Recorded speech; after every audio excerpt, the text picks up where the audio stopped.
Mohamed Morsi political career. Morsi was first elected to parliament in 2000. He served as a member of parliament from 2000 to 2005, officially as an independent candidate because the Brotherhood was technically barred from running candidates for office under President Hosni Mubarak.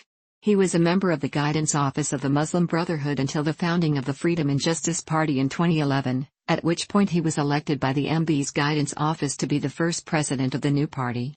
While serving in this capacity in 2010, Morsi stated that the two-state solution is nothing but a delusion concocted by the brutal usurper of the Palestinian lands.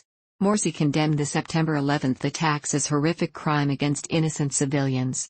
However, he accused the United States of using the 9/11 attacks as a pretext for invading Afghanistan and Iraq, and claimed that the U.S. had not provided evidence that the attackers were Muslims. He also stated that the aircraft collision alone did not bring down the World Trade Center, suggesting something happened from the inside.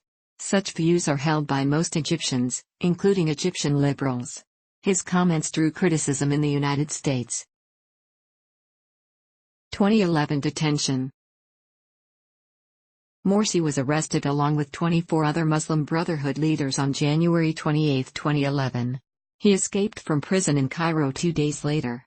The break of Wadi al-Nadroun prison received widespread news coverage within hours of its occurrence, with some reports indicating the political prisoners were sprung from detention by armed gangs taking advantage of the chaos of the Egyptian revolution. 4 years later, Morsi faced trial for his role in the prison break. He and 105 others were sentenced to death on May 16, 2015. The Court of Cassation overturned the death sentence on Morsi and 5 others and then ordered retrials.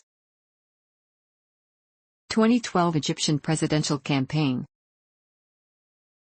After Kairat el-Shader was disqualified from the 2012 presidential election, Morsi, who was initially nominated as a backup candidate, emerged as the new Muslim Brotherhood candidate.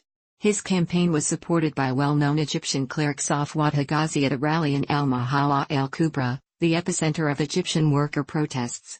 Following the first round of Egypt's first post-Mubarak presidential elections where exit polls suggested a 25.5% share of the vote for Morsi, he was officially announced as the president on June 24, 2012, following a subsequent runoff vote. Morsi supporters in Cairo's Tahrir Square celebrated, and angry outbursts occurred at the Egypt Election Authority's press conference when the result was announced. He came in slightly ahead of former Mubarak-era Prime Minister Ahmed Shafiq, and his campaign was noted for the Islamist character of its events. From the initial round of voting on 23 May and May 24, 2012, Morsi had attempted to appeal to political liberals and minorities while portraying his rival Ahmed Shafiq as a holdover from the Mubarak era of secular moderation.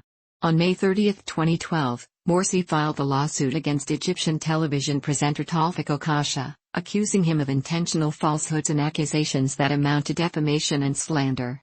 According to online newspaper Egypt Independent, an English-language subsidiary of Egyptian daily Al-Masri Ayyam, Okasha spent 3 hours on May 27, 2012, criticizing the Muslim Brotherhood and Morsi on air. After Okasha aired a video allegedly depicting Tunisian Islamist extremists executing a Christian while asking how will such people govern? Some analysts suggested that this was in reference to Morsi's Muslim Brotherhood party. The Tunisian government characterized the video as a farce and a harshly worded statement. On June 24, 2012, Morsi was announced as the winner of the election with 51.73% of the vote. Almost immediately afterward, he resigned from the presidency of the Freedom and Justice Party.